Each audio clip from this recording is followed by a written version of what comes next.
이 가이사랴 지방에 고넬료라는 사람이 있었습니다. 이 사람은 유대인이 아닙니다. 이방인입니다. 즉 로마의 백부장입니다. 이탈리아 대라는 군대의 백부장이라 1절에 나와 있는 것처럼 그 수하에 100명의 그 군인들이 있습니다. 그러니까 사회적인 지위도 있고 그러니까 어느 정도 부도 있는 거죠. 그런데 이 사람이 하나님을 정말 그 진실하게 잘 믿고 섬기는 사람이었습니다. 그래서 2절에 보면 그가 경건하여 온 집으로 더불어 하나님을 경외하며 자기만 신앙생활 한 것이 아니라 자기 가족들, 자녀들, 친구들 다 하나님을 경외하게 인도를 한 사람이었어요. 개인 신앙만 훌륭한 것이 아니라 그가 아는 모든 가족이나 이웃 사람들을 다 같이 하나님을 경외하게 이끌고 그렇게 한 사람입니다. 그러니까 얼마나 많은 수고와 인내와 섬김이 필요했겠습니까? 그 당시나 지금이나 우리가 하나님 믿으러 갑시다. 그러니까 합니까? 자기 부하들한테 갑시다 그러면 상사니까 상사 말 듣고 한두 번 따라가겠지. 그다음 계속 나오면서 진실하게 신앙생활하기 어렵습니다. 눈치 봐서 한 번 나오고 밥 얻어 먹었으니까 한 번 나오고 뭐 사람과의 관계가 있으니까 그 사람 때문에 한두 번 나올지 모르지만 계속 경건하게 신앙생활 지속적으로 할 수 있는 것은 정말 많은 기도가 필요하고 인내가 필요하고 또 섬김이 필요합니다. 처음에는 어떤 이해관계 때문에 어떤 사정 때문에 나오지만은 진짜 인도함 받은 사람이 진실하게 예수님 믿고 하나님 믿고 신앙생활 열심히 하기까지는 자기를 인도한 사람을 철저히 신뢰할 때 이루어집니다. 그러니까 우리 먼저 예수 믿고 신앙생활하는 분들이 하나님 앞에 진실하고 사람 앞에 진실해야 될 것이 너무나 중요합니다. 근데 요즘은 내가 예수 믿고 구원받으면 다다라고 생각하기 때문에 가면 갈수록 이 예수 믿는 사람들의 진실성이 약해지고 있습니다. 주의 종들의 진실성이 강해지고 있습니까? 약해지고 있습니까? 예, 조용한 거 보니까 다 아시는군요. 자꾸 떨어지고 있잖아요. 교회가 세상에서 욕을 먹고 있습니까? 칭찬받고 있습니까? 많은 비난과 세상에 많은 분들의 근심거리가 된 지가 이미 오래됐습니다.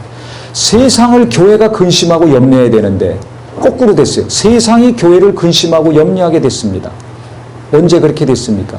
교회가 작았을 때, 교인들이 별로 없을 때 열심히 기도하고 전도하고 희생하고 그래서 정말 진실함을 가지고 겸손함을 가지고 간절함을 가지고 하나님께나 이웃에게 다가가서 예배하건 전도하건 구제하건 선교할 때는 신뢰가 됐습니다. 예수 믿는 사람이 신뢰가 됐어요. 교회가 신뢰가 됐어요.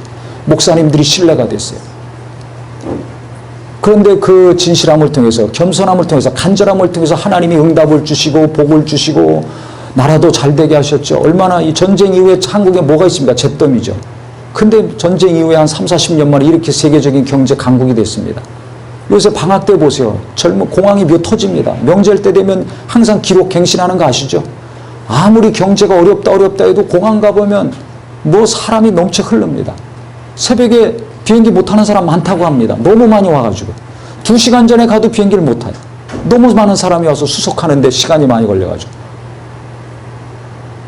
그러니까 뭐 경제적으로 어렵다 그러는데 실제 보면 진짜 어려운지 모르겠어요. 뭐 이렇게 음식점이나 무슨 뭐 극장이나 무슨 이렇게 뭐 사람들 맛있는 거 눈을 즐기고 귀를 즐기고 오감을 즐기는 이런 장소에 가면 뭐 항상 가득합니다.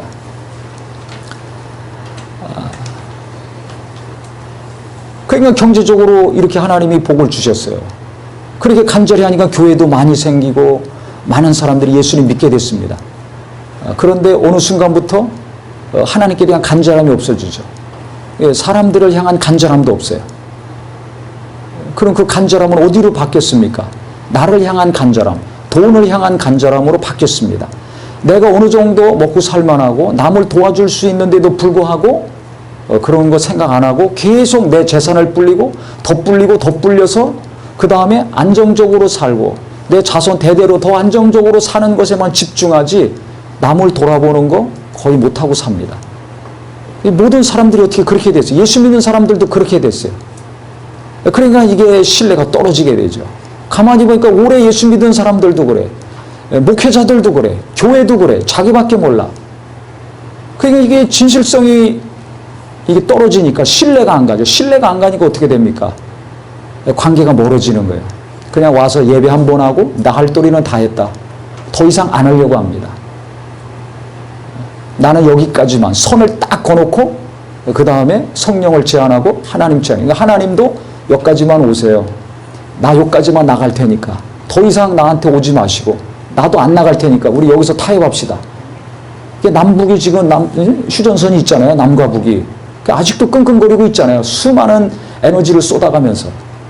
남이나 북이나 통일한다고 하지만 끙끙거리고 있습니다. 지금. 전 세계가 민족이 분단된 민족이 거의 없습니다. 한국밖에 없습니다. 뭘 의미합니까? 아무리 은혜 받고 아무리 믿음 좋고 하나님 말씀 많이 알고 뭐 어쩌고 저쩌고 한다 할지라도 이게 함께 하는 거 잘 못해요. 함께 하는 걸 못해. 내 거 챙기기는 바빠. 내 거 챙기는 건 너무나 잘해. 그런데 함께 나누고 하는 거는 못합니다. 근데 이 고넬료라는 사람은 하나님을 믿었어요. 이방인인데 유대교에 들어온 거예요. 그래서 하나님을 믿었습니다. 신앙생활 했습니다. 그러면서 뭘 했느냐. 자기 개인과 자기 가족들과 친구들만 와서 하나님 믿게 한 것이 아니라 많은 백성들을 구제했습니다. 또 하나님께 항상 기도하더니 그랬습니다. 와서 예배만 하고 말씀 듣고 우리같이 이런 식으로만 한 것이 아니라 많은 어려운 유대인들을 구제했습니다. 그 유대교나 그 다음에 초대교회는 이 경건한 생활에 예배하고 성경 공부하고 는 것으로 끝나는 것이 아니라 경건에는 반드시 구제와 기도가 포함되어 있습니다. 구제 안 하는 사람은 저 제대로 하나님 믿는 사람이 아니에요. 제대로 예수 믿는 사람이 아니에요. 그 다음에 기도 안 하는 사람은 그 사람도 마찬가지예요. 하나님 제대로 믿는다고 인정받을 수가 없습니다. 신뢰받을 수가 없어요. 그런데 나중에 바리새인들은 예수님 당시에 진실성이 없어졌어요. 마음에는 하나님께 대한 경외하는 마음, 하나님을 사랑하는 마음, 또 이웃을 사랑하고 긍휼히 여기는 마음이 없이 이건 해야 되는 거니까 우리가 습관적으로 와서 그냥 예배하고 헌금하고 그냥 가면 내 할 도리 다 했다고 한 것처럼 습관적으로 형식적으로 금식하고 기도하고 구제하고 이것을 예수님이 아셔서 책망하신 거죠. 그런데 처음 시작은 이게 하나님의 뜻이고 구약 때나 신약 때나 하나님이 기뻐하신다는 것을 뻔히 알기 때문에 이걸 많이 했습니다. 그래서 진짜 하나님 믿는 사람, 하나님을 사랑하는 사람은 이웃을 긍휼히 여기고 사랑할 수밖에 없죠. 나도 어렵고 힘들지만 나보다 더 어려운 사람들이 항상 있습니까? 없습니까? 있습니다. 우리 주변에도, 우리 교회도 있고 내 주변에도 있고 내 가족들 중에도 있어요. 이웃들 중에도 있고 같이 일하는 뭐 직장의 상사나 동료나 뭐 후배들 가운데도 항상 어려운 사람들이 있습니다. 그런 사람들을 항상 도와주는 것이 하나님 믿는 사람의 기본적인 삶이에요. 경건한 삶에 반드시 포함되는 것이 구제와 기도입니다. 그래서 우리가 시작하자마자 독거노인들 위해서 많지는 않지만은 쌀로 섬기고 그 절기 때마다 성탄절, 부활절, 이제 추수감사절 우리 절기 때마다 항상 섬깁니다. 또 시작하자마자 이제 몇몇 선교사님들을 섬깁니다. 어려운 사람들 비공식적으로 또 개인적으로 섬기는 분도 많이 있습니다. 액수가 클 수도 있고 작을 수도 있지만 우리 교회가 공식적으로 하는 것도 있고 비공식적으로 또 하는 것도 있어요. 개인적으로 하는 것도 있습니다. 이게 특별하게 생각하시면 안 됩니다. 하나님 믿는 사람은 신약 때나 구약 때나 이거 당연스럽게 한 것이에요. 그러니까 내가 누구를 돕는 게 특별해. 그만큼 내가 제대로 신앙생활 안 했다는 거죠. 오늘 깨닫고 하시는 은혜가 있기를 바랍니다. 네. 내가 항상 기도 안 해. 당연히 기도해야 되는 줄 알면서 항상 기도 안 해. 그러면 하루에 5분이라도 10분이라도 항상 할 수 있는 은혜가 있어야 됩니다. 못한다. 그러면 같이 해야죠. 전에도 계속 말씀드렸죠. 남편이 기도 못해. 그러면 붙들고 같이 합시다. 아이들이 못하면 붙들고 같이 하자. 저 성도님이 못하면 우리 붙들고 같이 합시다. 같이 해야 됩니다. 그래서 항상 같이 할 때 보고 배우는 거예요. 5분, 10분 하다가 20분, 30분 하고 1시간, 2시간 하고 하다 보면 이게 습관이 되거든요. 그래서 혼자만 하라고 할 것이 아니라 같이 했을 때 그 행함이 이루어질 수 있습니다. 그래서 고넬료는 혼자만 한 것이 아니라 많은 사람들과 같이 자기가 아는 사람들과 같이 구제도 하고 그 다음에 항상 기도하고 하나님을 진심으로 경외하는 신앙생활을 했습니다. 계속 하고 있는데 너무 진실하니까 너무 겸손하고 마음의 중심이 너무 착하니까 그 기도와 구제가 하나님께 상달이 됐습니다. 그래서 어떤 일이 지금 벌어지냐면 사도행전에 보면 많은 하나님의 성령의 역사가 있는데 이게 성령이 처음 마가다락방에 임하고 그 다음에 베드로의 설교를 통해서 예루살렘 교회가 탄생이 됐죠. 3,000명의 교회가 생겼습니다.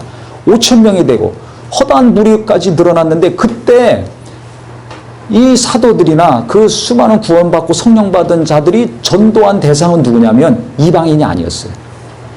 지금 이 고넬료가 은혜 받고 거듭나기 전까지 즉 사도행전 9장까지는 유대인들을 위해서 전도했습니다.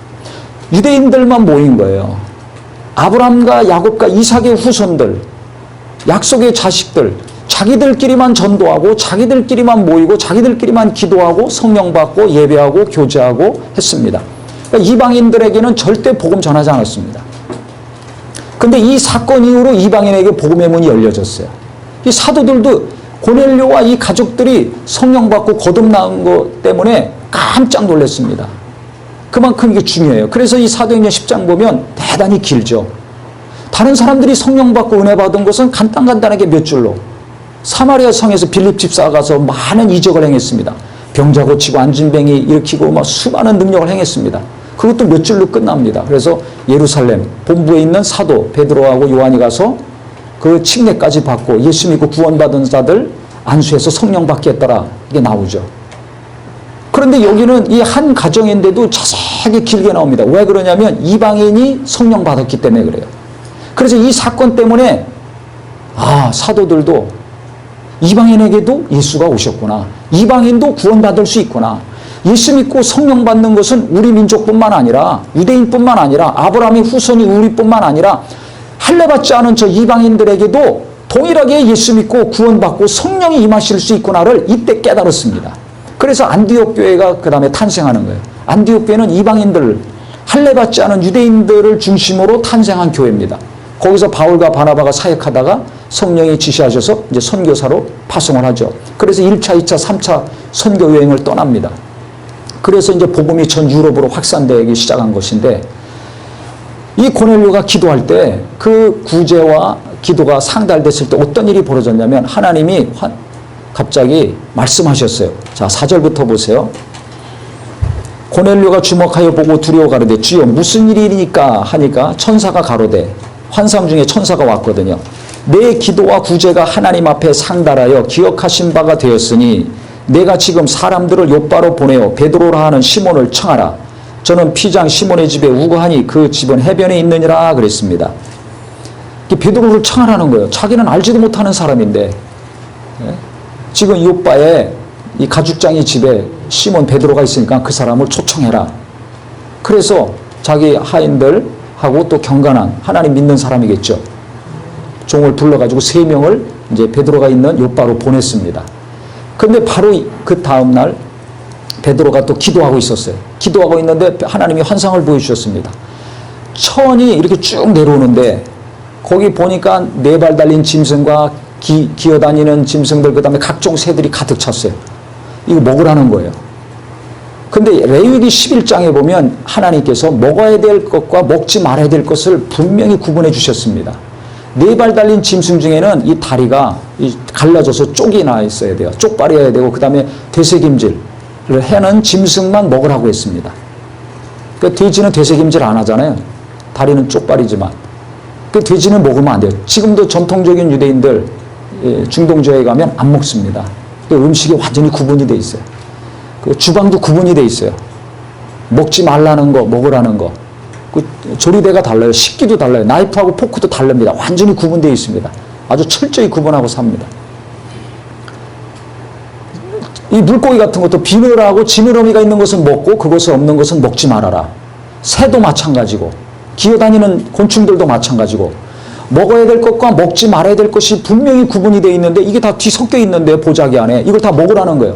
그러니까 베드로가 아니 이걸 내가 지금 어려서부터 이걸 구분해서 먹었는데 이 부정한 것까지 왜 다 먹으라고 하십니까? 다 먹으라. 2번이나 말씀하셨어요. 그 없어졌습니다. 근데 그 환상을 3번이나 보여주셨어요. 이건 분명히 하나님의 뜻이잖아요. 그때까지도 베드로가 몰랐습니다. 아니 기도 가운데 이렇게 보여주셨는데 이게 무슨 의미인가 몰랐는데 그때 이 고넬료가 보낸 하인들이 베드로 집에 이제 왔어요.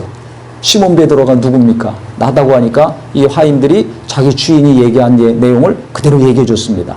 그랬더니 이 하나님의 뜻이구나. 하나님이 인도하셨구나 해서 이제 고넬료 집에 갔습니다. 딱 갔더니 고넬료가 어떻게 마중을 나왔느냐? 베드로가 왔다는 얘기 듣더니 집안에서 뛰쳐나와가지고 베드로 앞에서 절을 했습니다. 엎드려가지고. 엎드려서 절하는 건 누구 앞에서 하는 겁니까? 하나님 앞에서 하는 거죠. 그러니까 베드로 사람이 왔는데 하나님이 오신 것처럼, 예수님이 오시는 것처럼 맞이했어요. 보세요. 보통 사회적인 지위도 있고 부도 있고 명예도 있으면 이게 목이 굳죠. 어지간해서 목 굽히지 않고 허리도 안 굽힙니다. 그냥 악수하느라고 손이나 내밀고 내가 이 지역 누구누구입니다. 아니면 명함이나 주고 이렇게 할 텐데 고넬료는 그런 사람이, 그러니까 목에 힘을 주지 않는 사람이에요. 허리에도 힘을 다 뺀 사람이에요. 그러니까 참으로 하나님을 진실하게 믿는 자였습니다. 진심으로 하나님을 경외하고 사모하는 사람이었습니다. 그러니까 하나님이 누군지도 모르지만은 하나님이 사람을 초청해라 했더니 그 사람은 하나님이 보내신 사람. 이 사람은 세상에 어떤 지위가 있고 경제적으로 어떤 위치에 있고 뭐 학벌이 어떻게 되고 우리는 그런 거 따지는데 하나님이 보내신 사람이라면, 하나님의 말씀을 갖고 올 것이라면 정말 나는 하나님 같이 돼야 되겠다. 이런 겸손함이 있어요. 나가자마자 그냥 뭐 자기 소개하고 누구냐 묻지도 않고 그냥 엎드려서 그 앞에서 절했습니다. 그러니까 베드로가 얼마나 놀랬겠어요. 충격받아가지고 이러지 마시옵소서. 나는 하나님이 아니라 사람입니다. 그러니까 베드로가 큰 감동을 받은 거죠. 정말 겸손해야 됩니다. 하나님 앞에나 사람 앞에나 겸손해야 됩니다. 그래야 뭔가 나와 내 가정이 이루어집니다. 내가 하는 일이 잘 되길 원하십니까? 겸손하세요. 겸손하세요. 직장에서 잘 되고 시집가서 잘 살고 장가도 잘 가고 앞날이 형통하게 원하십니까? 겸손하세요. 겸손하세요. 교회도 잘 되기 원합니까? 은혜 받기 원합니까? 베드로전서 5장에도 말씀했잖아요. 은혜는 하나님이 겸손한 자에게 주신다는 거예요. 겸손하면 하나님이 능력의 손으로 붙들어서 높여주신다는 겁니다. 할렐루야. 할렐루야. 세상은 다 자기가 높아지려고 얼마나 거짓말하고 속이고 술수 부리고 하면서 막 높아지려고 하지 않습니까?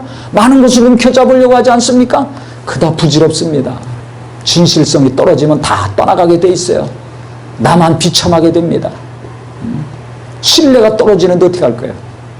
믿을 수가 없는데.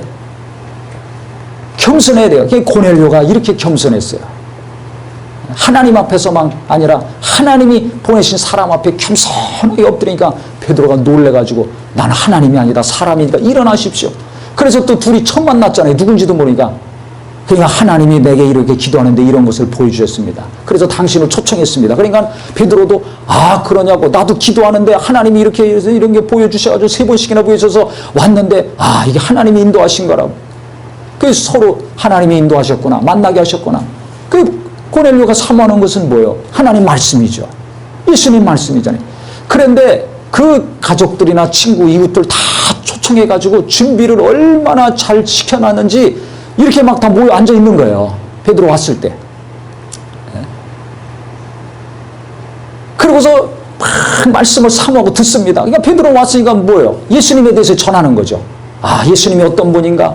그분이 이 땅에 오셔서 우리 죄를 담당하시고 죽으시고 부활하신 분이고, 계속해서 예수님에 대해서 이렇게 설교하고 있는데, 말씀을 전하고 있는데 갑자기 성령이 말씀 듣는 사람 속에 임해가지고 베드로가 깜짝 놀랐습니다. 보통 성령을 받게 할 때는 예수 믿고 구원받은 자들 반드시 성령 받게 했거든요. 성령 받게 할 때는 빌립 집사가 8장에 보면 사마리아 성에서 갈 때도 안수했습니다. 역사했을 때 수많은 자들이 예수 믿고 침례까지 받았어요. 많은 자들이 고침까지 받았어요. 그런데도 베드로하고 요한이 와서 아직 성령 안 받았기 때문에 안수하죠. 안수해서 성령 받게 했어요. 18장에도 보면 바울이 안수해서 12사람 성령 받게 했어요. 그때 방언도 하고 예언도 한 12사람쯤 되니라 그랬습니다. 보통 기도하고 안수해서 성령 받게 하는데 그때 이제 방언의 은사가 주로 많이 나왔죠. 그런데 지금 고넬료의 집에서는 말씀을 전하는데 그냥 앉아있던 사람들이 갑자기 성령을 받은 거예요. 그럼 베드로가 어떻게 성령 받은 줄 알았냐면 갑자기 그들 입에서 방언이 터져나오고 하나님을 찬양하니까, 그러니까 얼마나 자기 가족들과 친구들과 이웃들을 위해서 기도 많이 하고 또 그들이 기도하게 하고 마음을 겸손히 하고 하나님의 은혜를 갈급하게 준비시켰는지 알 수가 있죠. 정말 굉장한 사람이에요. 그러니까 말씀 들을 때 간절히 사모하니까 말씀을 들으면서 성령 받고 성령이 임하시니까 방언이 터져나오고 하나님을 막 찬양합니다. 그러니까 베드로가 충격받은 거예요. 자기 자신도. 이방인들인데 성령 받는구나. 깜짝 놀랐습니다. 아니 유대인들만 성령 받는 줄 알았는데, 우리 민족만 성령 받는 줄 알았는데, 우리를 위해서만 예수도 오시고 성령도 오시는 줄 알았는데, 아, 이방인도 성령 받는구나. 충격받았어요. 그러니까 그 사람들은 또 성령 받고 자기들도 뭐 놀랬잖아요. 그 말씀을 계속 듣고 싶고 사모하니까 붙들었습니다. 침례받은 다음에 베드로는 야, 지금 성령 받았는데 누가 물로 침례 주물고 말이요. 그 자리에서 당장 침례 주고, 그 다음에 그 사람들은 너무 말씀을 갈급해 하니까 붙들어 놓고 며칠 더 말씀을 들었습니다. 나중에 이게 큰 사건이 됐어요. 그래서 이 본부 예루살렘에 있는 나머지 사도들이 베드로 불러다가 신문했습니다. 당신 말이야 왜 이방인들에 가서 같이 먹고 마시고 그들도 왜 성령 받게 하냐고. 이방인들하고는 상종을 안 했거든요. 아주 개나 돼지처럼 취급했습니다. 당시 유대인들이. 그때까지도 이방인들은 상대 안 한 거예요. 근데 가가지고 그들과 함께 며칠씩 있고 같이 먹고 복음 전하고 자기들이 받은 성령까지 받게 하고 자기들이 하는 방언까지 막 받게 하니까 이 사도들이 화가 나가지고 다 불러가지고 베드로 앉혀놓고 막 손가락질하고 신문하는 겁니다. 그러니까 베드로도 자기도 놀랬으니까 나 정죄하지 말고 나보고 뭐라고 하지 말고 내 말 좀 들어보시라고 하나님이 내게 기도하는데 이러는 것을 보여주셨다. 그 사람도 기도할 때 이렇게 인도함 받았다. 그래서 가가지고 예수를 전하는데 그들도 마가다락방에서 우리가 받았던 성령을 그들도 받고 방언이 막 나오더라. 그 가만히 들어보니까 이게 하나님이 일하셨다는 것을 분명히 알잖아요. 그래서 사도들이 그때 이방인들에게도 성령을 임하시는구나. 이방인들을 위해서도 예수가 오셔서 구주가 되셨구나. 이걸 깨달은 겁니다. 그래서 복음이 이제 확산된 건데 이방인에게까지. 어떻게 말씀을 듣는데 그 수많은 사람들이 성령을 받고 방언이 나오고 하나님을 찬양했을까? 하나님을 높였을까? 그것은 고넬료 한 사람 때문에 그래요. 그가 진심으로 하나님을 경외했습니다.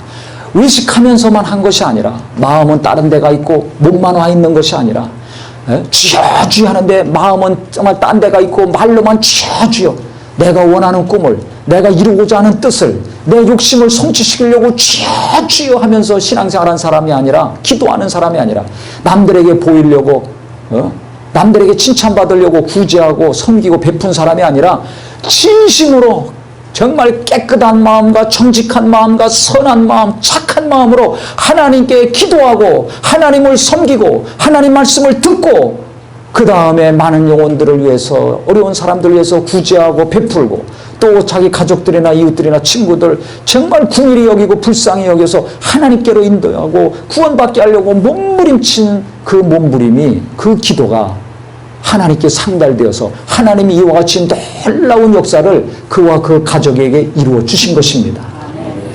그래서 우리가 잘 알아야 될 것은 말씀을 들을 때 성령이 임하시고 놀라운 일이 났구나. 이방인들에게 이제 복음이 전파됐구나. 이것도 중요하지만 더 중요한 것은 어떻게 했길래 똑같이 하나님을 믿고 똑같이 성령을 받고 똑같이 예배하고 말씀 듣고 신앙생활하는데 어떤 마음으로 했길래 이 고넬료라는 사람에게는 이와 같이 하나님이 놀라운 역사, 다른 어디에도 이루어지지 않았던 놀라운 이 성령의 역사가 이루어졌는가? 그것은 그 마음이 겸손하고 진실했기 때문에 그렇습니다. 그래서 우리 성도님들이 이와 같이 한국교회가 흔들려가고 있고 정말 교회가 신뢰를 떨어져가고 있고 어떤 말을 하든지 믿지 못하고 의심하고 있는 이 세상에서 우리가 신앙생활 해야 되는데 그렇게 하는 사람들, 손가락질하고 비난하는 자들 어떻게든 우리가 기도하고 겸손히 섬겨서 그들을 인도해서 구원받게 해야 되는데 당장 내 가족들부터 내 자손들부터 예수 믿고 성령 받고 이와 같이 겸손하게 하나님을 경외하며 어려운 사람들을 돕고 베풀며 항상 깨어 기도함으로 하나님이 도우시는 삶을 살아야 될 텐데 이렇게 하려면 어떻게 해야 되는가? 부부간에 부모 자식간에 먼저 진실성이 계속해서 살아서 역사하기를 예수 이름으로 축원합니다. 교회 안에서부터 저 사람이 말한 것은 맞아. 저 사람이 말한 것은 믿어야 돼. 저 사람은 일부 이언하는 사람이 아니야. 저 사람이 말한 것은 반드시 맞아. 이 정도 돼야 됩니다. 그래서 집사의 임명 줄 때도 요즘은 아무나 집사 하잖아요. 성경에서 집사 여러 가지 조건이 있습니다. 일구이연하지 않는 것이 그 중에 들어있어요. 아, 교회에서는 이렇게 얘기했는데 집에 가니까 다르고, 직장에 가서 다르고, 돈 벌 때 다르고, 쓸 때 다르고, 돈 앞에 장사 없다고 말해요. 아, 이 아나냐 삽비라 같은 사람이 있어요. 이 사람은 하나님 앞에 진실하지 않았어요. 두 부부가. 둘 중에 하나라도 하나님 앞에 진실했어야 되는데, 착했어야 되는데, 하나님 앞에 진실하지 않았어요. 땅을 팔아, 밭을 팔아가지고 이거 하나님께 드려야 되겠다. 둘이 은혜 받고 감동받아서 결심했습니다. 근데 현찰이 손에 들어오니까, 눈에 보이니까 아깝거든.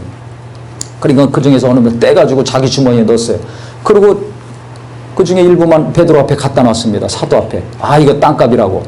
그 베드로가 딱 알거든요. 이게 진짜냐? 진짜라고. 네가 사람을 속이듯이 하나님을 속이느냐? 하나님을 속인 거예요. 성령을 속였어요. 그 자리에서 혼이 떠나갔습니다. 내보내는데 그 다음에 아내가 그거 나가는 거 보면서 들어왔어요. 너 이거 땅값 맞냐? 맞다고. 또 아내도 속였어요. 거짓말하는 거죠. 하나님 앞에 거짓말하면 안 됩니다. 사람 앞에서도 거짓말하면 안 돼. 내가 말한 거 지키지 못할 때는 사정을 얘기해서 그 사람이 이해를 할 수 있도록 해야지. 그래 거짓말한 거죠. 아, 이거 땅값 맞다고. 그게 다라고.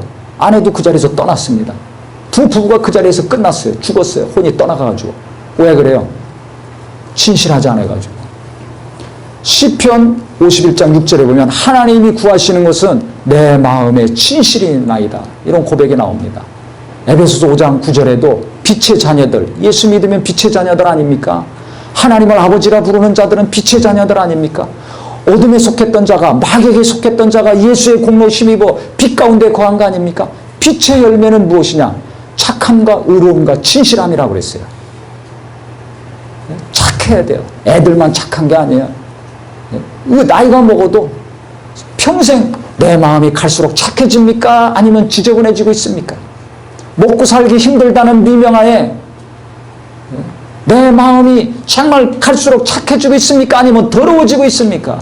겸손해지고 있습니까? 아니면 교만해지고 있습니까? 일이 잘 되든 안 되든 나이가 먹었던 젊었던 관계없이 내가 갈수록 겸손해지고 갈수록 착해지는 성령의 역사가 있기를 예수 이름으로 축원합니다. 이건 도덕을 말하는 것이 아니라 성령의 역사하시면 빛의 열매가 그렇게 나온다는 거예요. 안 착한 사람들이 착해져야지 성령의 역사하시는 하나님의 자녀가 되는 겁니다. 그 다음에 의로워요. 바라야죠. 생각이 바라야 돼요. 돈 앞에서 그냥 술수 부리지 말고 시꺼매지지 말고 이 사람 앞에서는 화냈다, 저 사람 앞에서는 시꺼맸다, 왔다 갔다 하지 말아야 돼요. 의로워야 된다는 겁니다. 바라야 된다는 겁니다. 오직 세상이 삐뚤어 나가면 바르게 살자, 바르게 살자. 저는 이렇게 다니다 보면 바르게 살기 운동 협의해가지고 바르게 살자 큰 돌에다 새겨놨더라고요. 그거 볼 때마다 팍팍 찔림받아요. 아, 얼마나. 예수 안 믿는 사람들도 바르게 살자고 그래야 돼. 예수 믿는 사람은 더 바르게 살아야 되지 않아요? 바르게 나가지 않으니까 다 휘청거리고 무너지고 있는 거 아닙니까? 돈이 없어서 사람이 없어서 휘청거리고 무너지고 있습니까? 정신이 똑바르지 않아요. 처음에는 똑바로 시작했는데 나중에 배부르고 기름기 끼니까 삐뚤어 나가고 있는 거 아닙니까? 의로워야 된다는 거예요. 빛의 열매는. 그 다음에 진실함이라고 그랬어요. 진실함은 뭡니까? 그 의미가 거짓이 없이 바르고 착함이에요. 거짓이 없어야 돼요. 바라야 된다는 겁니다. 착함이라고 그랬어요. 선이에요. 이게 진실합니다. 이 고넬료가 그런 사람이었어요. 거짓이 없어요. 정말 심지가 곧습니다. 마음이 착한 거예요. 진실함으로 기도하고 진실함으로 사람들을 대하고 진실함으로 구제하고 진실함으로 하나님께 계속 끊임없이 간구했더니 그의 마음이 상달돼가지고 하나님이 그와 그 가족들과 이웃들에게 말씀을 들을 때 성령이 임하게 하시는, 성령이 임할 때 말씀 들을 때 임한 역사는 이 집밖에 없어요. 다른 집이 없어요. 마가다락방에 있던 120명도 열흘 동안 기도했을 때 성령 받았어요. 다른 사람들은 다 안수해서 기도하고 성령 받았어요. 근데 이 사람 가정은 기도할 때가 아니라 안수 받아서가 아니라 말씀 들을 때 성령이 임하고 방언이 터져나오고 큰 은혜를 받았습니다. 그래서 진실하게 신앙생활 한다면 언젠가 내 기도와 내 마음의 중심을 하나님이 아시고 그것이 상달되어서 하나님이 내 가정에게 내 하는 범사에 하나님이 놀라운 일을 이루신다는 믿음과 소망이 있기를 예수 이름으로 축원합니다. 제가 오늘 이 본문으로 설교한 이유는 진실해야 된다는 거예요. 그러면 언젠간 내 기도가, 내 정말 마음의 중심이, 내가 하고 있는 이 진실한 모든 수고하고 땀 흘리고 애쓰는 일들이 하나님께 상달되어서 하나님이 보고 계시다가 때가 차면 놀라운 일을 고넬료와 그 가족들이 성령 받을 줄, 방언 말할 줄 꿈에나 생각했겠습니까? 그 당시 예수를 전하고 복음을 전하던 베드로도 꿈에도 생각 안 했어요. 사도들도 꿈에도 생각 안 한 일이 이 이방인들 가운데 일어난 겁니다.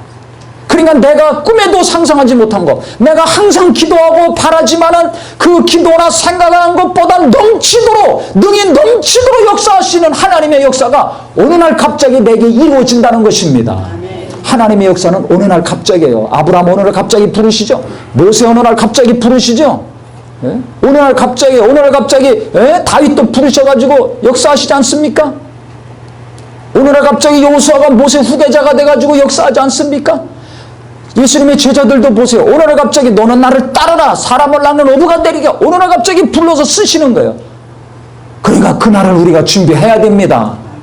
낙심하지 마시고, 내가 아무리 부족하고 내가 아무리 정말 무능력하고 내가 가진 것도 없다 할지라도 지금부터라도 진실하게 예배하고 진실하게 찬송하고 진실하게 기도하고 진실하게 11조도 하고 감사도 하고 정말 헌금도 하고 진실하게, 적은 일이지만 직장에서 남들이 우습게 보는 직장일지 모르지만 우습게 보는 일일지만 진실하게 최선을 다해서 해보세요.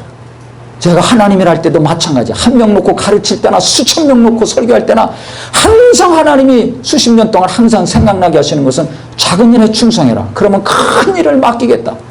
작은 일에 충성해라. 큰 일을 맡기겠다. 서너 명 놓고 하나님 말씀 전하든지 수백 명, 수천 명 놓고 하든지 관계없이, 예? 계속 그 말씀만 주시는 거예요. 지금도 마찬가지예요. 사람 많을 때는 열심히 하고 잘하고, 조금 있을 때는 대충 하고 빨리 끝내고, 그 벌써 간사하잖아요. 나다나엘도 주님이 만나셨을 때 딱 저는 참 이스라엘 사람이구나, 참 이스라엘 사람이다, 저 마음에 간사한 것이 없다 그랬어요. 하고 딱 보고 주님이 아셨어요. 마찬가지예요. 내가 무슨 일을 하든지 몇 시간 예배를 하고 신앙생활 하든지 하나님은 딱 보시면 아는 겁니다. 보고 계시는 거예요. 지금 저도 마찬가지고 우리 성도님들도 마찬가지예요. 우리는 맨날 내가 얼마 가져 있는가, 내 나이가 얼마인가, 맨날 돈만 계산하죠. 시간 계산하죠. 그거 하지 마세요. 그 계산도 해야 되지만은 하나님이 나를 어떻게 볼 것인가, 하나님이 나를 어떻게 보실까, 내 가족들을 어떻게 보실까, 하나님이 내 교회를 어떻게 보실까, 그거 하나님 먼저 생각하시기 바랍니다. 그래서 하나님이 나를 귀하게 보시다가 내 정말 마음의 중심을 보시고 내 진실함을 보시고 겸손함을 보시고 그 기도를 들으시고 그 행함을 보셨다가 어느 날 갑자기 내 가정에, 내 사업에, 내 교회에, 내 관계된 일에 하나님이 놀라운 것을 때가 참에 막 쏟아져 부어 주실 수 있도록 우리는 준비하며 기다리는 성도가 되시기를 예수 이름으로 축원합니다. 하나님은 반드시 놀라운 일을 계획하시다가 부어 주실 거예요. 부어 주실 거예요. 근데 그게 누구에게 쏟아지냐 이거예요. 바로 나 자신이 되기를 예수 이름으로 축원합니다. 예수 이름으로 축원합니다.